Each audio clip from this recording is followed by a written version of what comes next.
Strengthening urban livelihoods.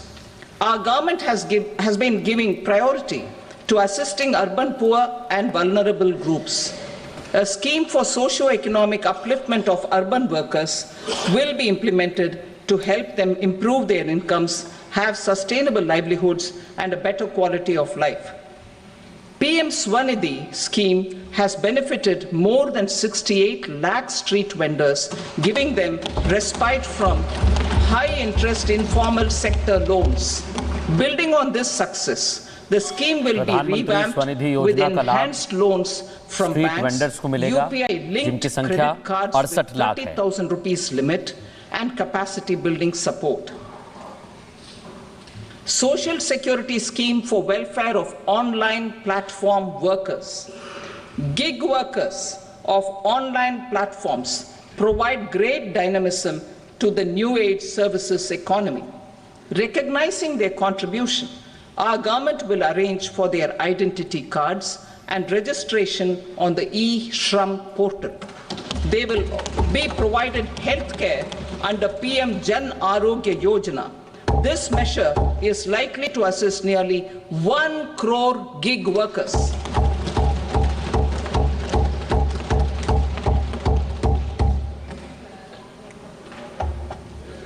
Investing in the economy. Public-private partnership in infrastructure.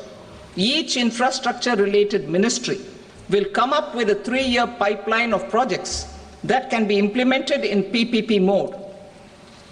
States will also be encouraged to do so and can seek support from the India Infrastructure Project Development Fund, which is a scheme to prepare PPP proposals.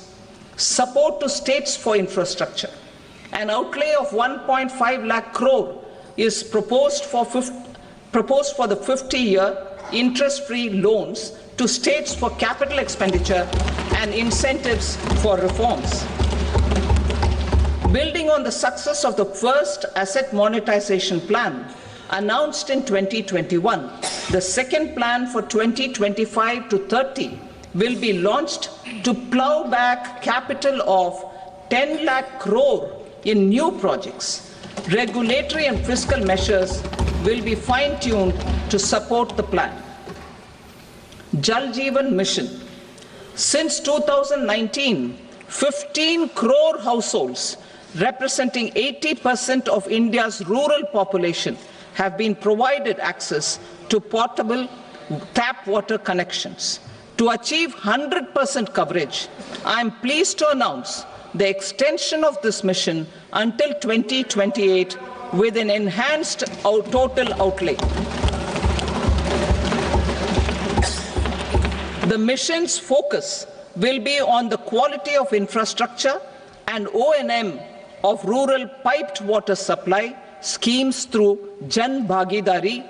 A separate MOU or separate MOUs will be signed with the states and union territories to ensure sustainability and citizen-centric water services delivery.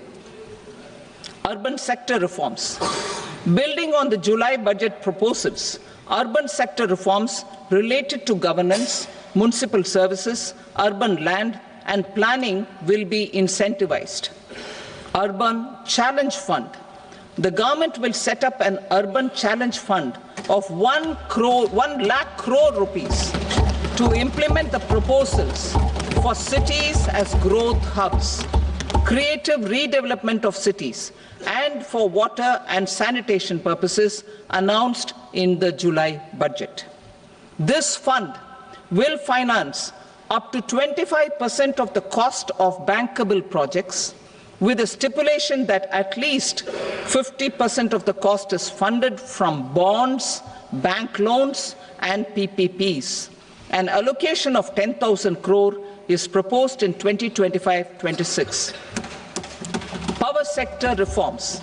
We will incentivize electricity distribution reforms and augmentation of intrastate transmission capacity by states. This will improve financial health and capacity of electricity companies. Additional borrowing of 0.5% of GSDP will be allowed to states contingent on these reforms. Nuclear Energy Mission for Vikasit Bharat. Development of at least 100 gigawatt of nuclear energy by 2047 is essential for our energy transition efforts. For an active partnership with the private sector towards this goal, amendments to the Atomic Energy Act and the Civil Liability for Nuclear Damage Act will be taken up. A nuclear energy mission for research and development of small modular reactors with an outlay of 20,000 crore will be set up. At least 5 indigenously developed small modular reactors will be operationalized by 2033. Shipbuilding.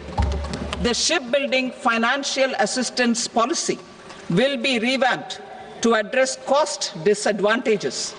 This will also include credit notes for shipbreaking in Indian yards to promote the circular economy. Large ships above a specified size will be included in the infrastructure harmonized master list. Shipbuilding clusters will be facilitated to increase the range, categories and capacity of ships. This will include additional infrastructure, facilities, skilling and technology to develop the entire ecosystem. Maritime Development Fund. For long-term financing for the maritime industry, a Maritime Development Fund with a corpus of 25,000 crore rupees will be set up. This will be for distributed support and promoting competition. This will have up to 49% contribution by the government, and the balance will be mobilized from ports and from private sector. UDAN regional connectivity schemes. UDAN has enabled 1.5 crore middle-class people to meet their aspirations for speedier travel. The scheme has connected 88 airports, and operationalized 619 routes. Inspired by that success, a modified UDAN scheme will be launched to enhance regional connectivity to 120 new destinations and carry 4 crore passengers in the next 10 years. 4 crore additional passengers in the next 10 years.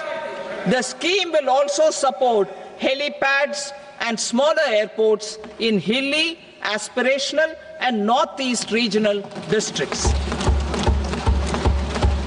Greenfield airports will be facilitated in Bihar to meet the future needs of the state.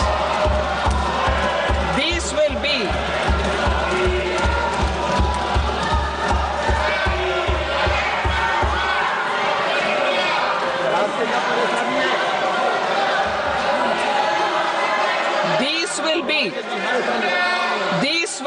in addition to the expansion